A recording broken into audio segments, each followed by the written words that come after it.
پہلا سوال جو میرے خیال میں ہم سب کے ذہنوں میں ہے کہ آپ کیا ریڈ کر رہے ہیں، آپ اہم ترین عہدے پہ رہے ہیں پاکستان میں، کہ انڈیا میں کیا موڈ ہے، کیا وہ مزید کوئی مہم جوئی کر سکتا ہے؟ بہت شکریہ عامر. دیکھیں انڈیا میں مجھے لگ رہا ہے جو موڈ ہے نا وہ سیلف ڈسٹرکٹیو موڈ ہے. سیلف ڈسٹرکٹیو موڈ اس لیے ہے کہ وہ فرسٹریشن کی پیک پہ پہنچ گئے.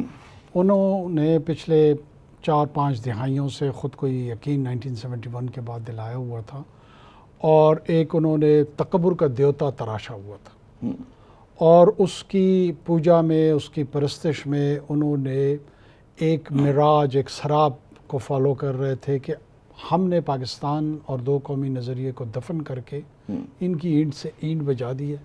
باقی پورے ساؤتھ ایشیا میں کوئی ہمارا سامنا کرنے کی نہ جرت کرتا ہے نہ صلاحیت رکھتا ہے.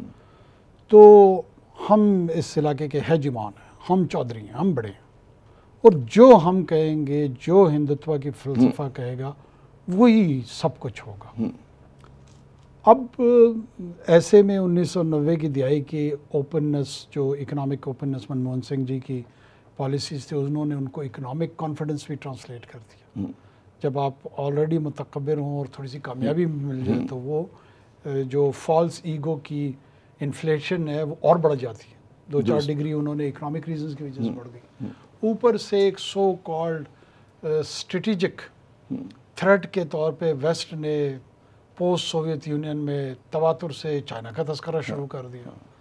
تو انہوں نے کہا جی یہ ایک ہمیں جو ہے نا بڑی سینچریز بگ بوائز کلب کا حصہ ہو گئے ہیں. بگ بوائز کلب کا حصہ تو خیر یہ کبھی بھی نہ بنے ہیں نا. نہیں، میں کہہ رہا ہوں ان کو غلط فہمی ہے نا جو آپ نے بگ فرمایا. بوائز کلب کے ایرنڈ بوائے کے طور پہ سامنے آئے ہیں، ان کے پیغام رساں کے طور پہ سامنے آئے ہیں، اور یہ انہوں نے کانشیسلی یہ رول قبول بھی کیا. بگ بوائز تو جنرلی جو بگ بوائز ہیں وہ سب کو پتہ ہے. ایسی صورتحال میں ان کو ایک کلاسک اپرچونٹی نظر آئی، اور انہوں نے جو چائنیز کنٹینمنٹ کی پالیسی تھی اس کی فلرٹیشن ویسٹرن ہیمسفیئر کے ساتھ شروع کی، لیکن پاکستان آبسیشن کو وہ اوورکم نہیں کر سکے، اور اس کا وقتاً فوقتاً اس کا اظہار بھی عملی صورت میں کرتے رہے. اس مرتبہ میرے خیال میں وہ جو بت تھا based on that hubris, That has been shaken. No, that has been shattered. آج آج کا سومناتھ جو ہے نا وہ آر ایس ایس کا ہیڈ کوارٹر ہے. آر ایس ایس کا headquarter 21st century Somnath has been demolished. Symbolically کہہ رہے ہیں آپ. جی میں سمبولکلی کہہ رہا ہوں.